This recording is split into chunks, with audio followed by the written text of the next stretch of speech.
ito. I mean, po ako nag-asal kulay natin. Kaya ano kasi,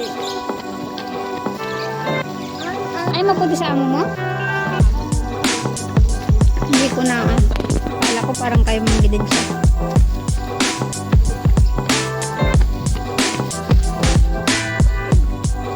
kulang-kulay yung mukha ng ano ba, ng bata ba. Ng bata. Baka nag-cycle na naman siya. Hindi, mamaya.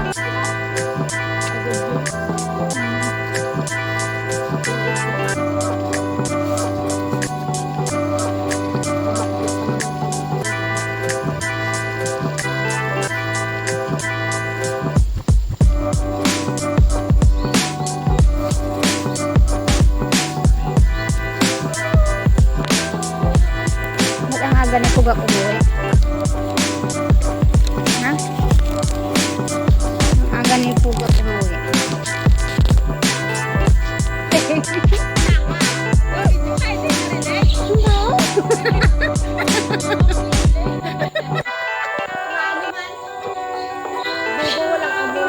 Dapat na nakabidyo.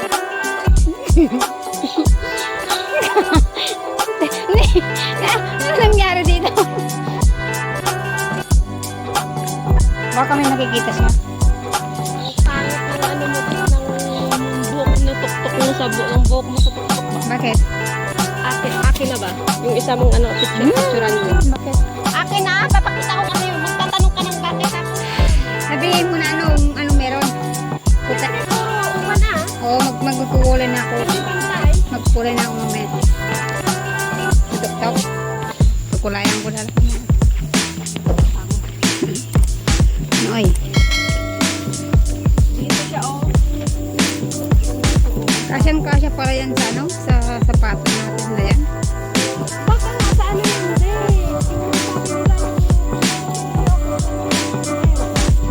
Hindi ah.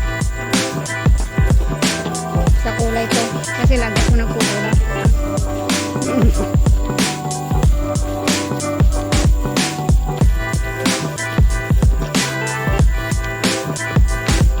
Jogging. Sabi ko kay Ate Marge kanina kasi nakita ko yung mga folds niya dek.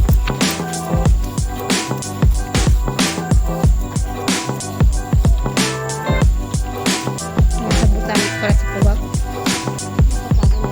Wala.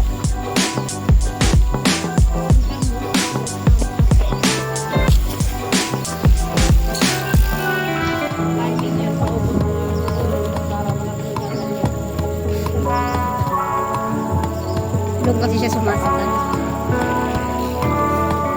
Ay, sinasakyan ko.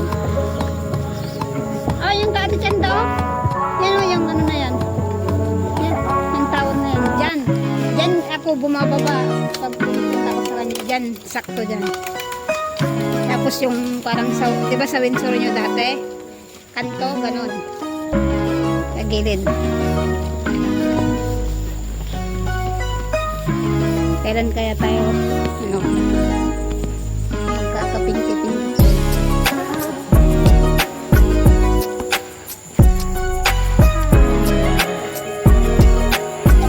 Ha?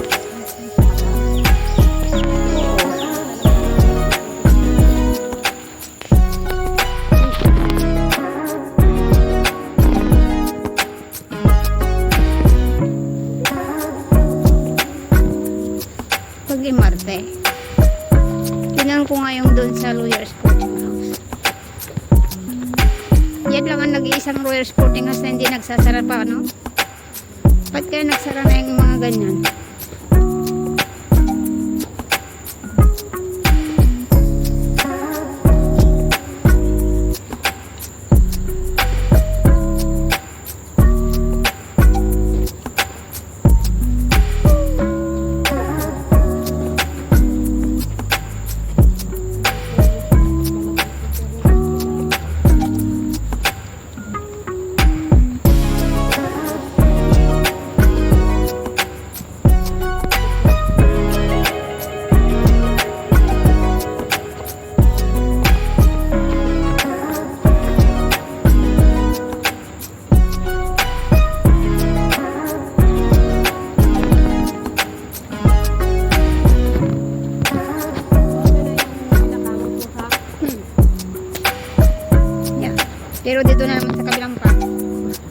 Hindi ka nag-lotion pagkatapos mo dito.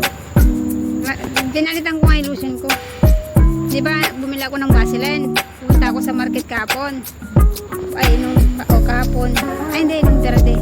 Nakita ko yung sa Venus, yung, alam mo yung mura lang na ano, Venus sana bibiling ko. Yung sa dry skin. Ayaw ko na. Tinay ko yung papaya. Alam mo yung, RDA ba yun? Yung 295 lang dig na papaya. Malagkit pala yung dig pag niluya. Hindi siya kumate.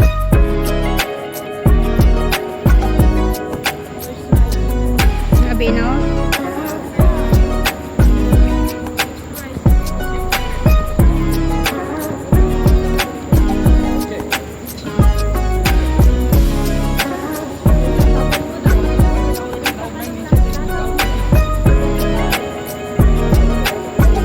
Ano bang ginagawa nyo?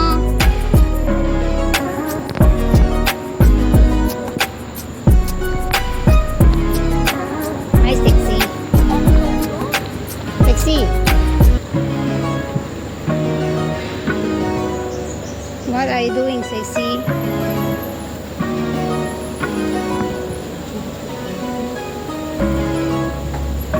Sa Bishan nga, Bishan.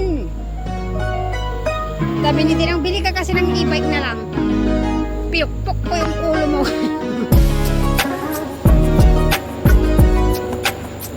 Gusto ko lang ipapinish yung sulog ng bahay.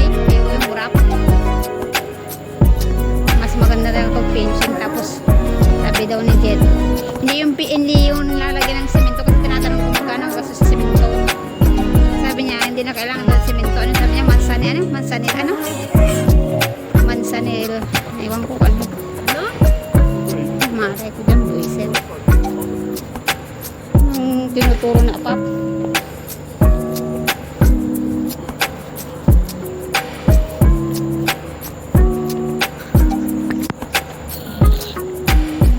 Maganda naman yan, di ko yung suot mo ngayon. Siya pa yan ganyan, suot mo oh. Tapos nakasombrero ka ng ganyan.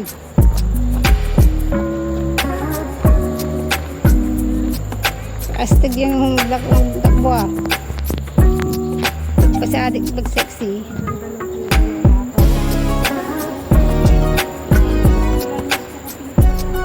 Ganyan katangkat si Mats.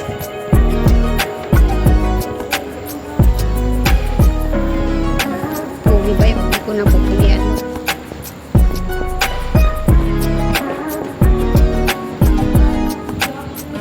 Kahapon dek, di ba nag-ano kami, nag-football kami. Buti ka mo, kumain ako ng ano, pero hindi ko sinabing kumain ng kahapon. Nainis ako sa kanila. Ang dami kong dumating sila, mag-alas 3 na. Siyempre kakain pa sila dek. Pinatapos pa nila akong magugas saka sila kakain ng cake na naman. Hindi ko na nga naugasan yung pinagkainan nila kasi nga nagra-rush kami. Pupunta na naman kaming tatlo sa football.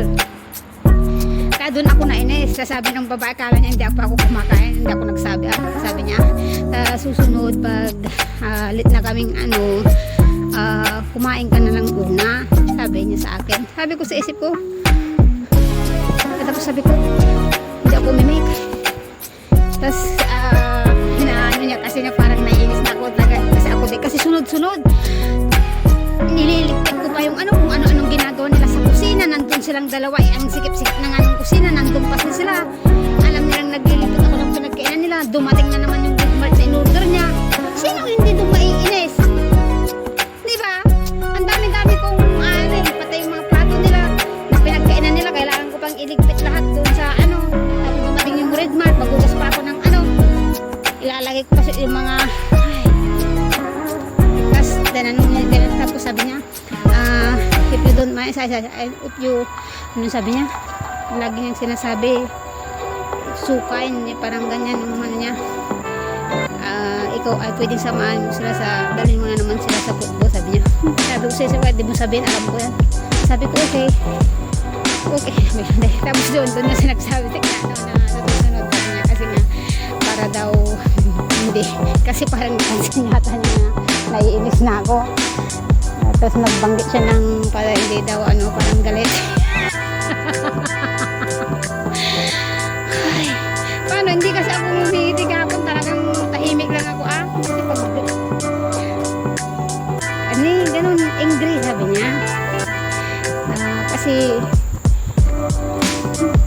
Kasi pag naiinis na ako, tahimik na lang ako dyan. Hindi na ako nag-ano. Tas, yata sila nung sabi ng lalaki. Kasi nga nagliligpit ako, nagmamadala ko. Yung lalaki, sabi pa naman niya sa akin kasi may nabutas na yogurt. Yung yogurt niya, ang dami-dami yung inugot na naman na yung sa kanya na iba na naman yung yogurt. Tapos nakadalawa na siyang salin dun sa garapon na dalawa. Hindi pa nagkasya. Tapos sabi niya, pamaya, pwede bang isalin mo to? Okay, nagganon naman ako. Okay, can I do it later? Sabi ko ganon. Kasi nga, iniligpit ko pa yung pinagkainan nila nandun pa sa lamesa. Nagsabi naman ako ng okay, sabi niya. Tapos nung magbugas na ako ng bisit na ako din kasi nandun silang dalawa. Ang sikip-sikip ng kusina ba? Kung ano-ano ang sabi ko sa isip ko, maiiwan naman silang dalawa dito. Bakit kailangan pang unahin pa nila yan na wala namang kwenta yung pinaggagawa nila kung kailan nagmamadali yung tao sa sabi ko. Kaya nakasimangot na ako kami. Bisit na ako. Parang nila niya ang dalawa. Lumano lang sila. Nandun sila nakaupo dun sa sala ba. Tapos nung nakita nilang nilinis ko na lahat. Hindi na ako kumain. Niligpit ko na lahat. Tapos nung nakaligpit na ako nakita nila. Nag-ano na sila. Kumuha na naman siya ng platito. Magkakain sila ng iba. Ng happy birthday ng lalaki. Doon ko na hindi nagbugas. Kasi kailangan ko pa i-prepare yung bag namin. Pupunta kami sa Tapos natapos sila. 4:15. Alis na kami. Kasi yung niya. Alis na kami. Sabi ko mag-scooter kayo. Ayaw naman nilang. Thank you in advance for watching, guys. Please don't forget to like, share, and subscribe. Once again, thank you. Bye.